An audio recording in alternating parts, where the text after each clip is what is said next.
रामशेठचा किल्लेदार म्हातारा आहे, त्याच्याकडे ताकद नाही, हिम्मत नाही, 2 प्रहर तलवार चालवण्याचं बळही त्याच्या मनगटात नाही.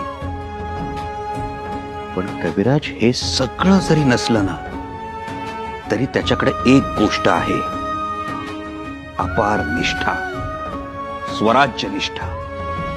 तेवढी पुरेशी आहे? तेवढीच पुरेशी आहे कविराज.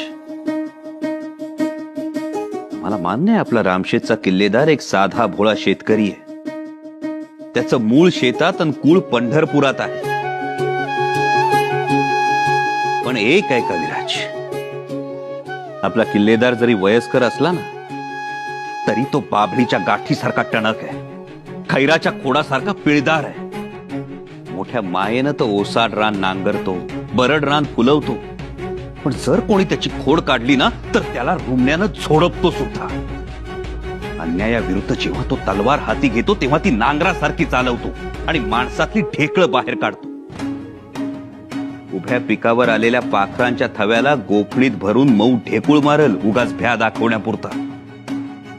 पण जर भरल्या स्वराज्यावर मोगली फौजांची टोळधाड आली ना, तर त्याच गोफणीत दगड भरून असा मारा करल की दगडांची बरसात आणि रक्ताची कारंजी एकाच वेळी उडतात.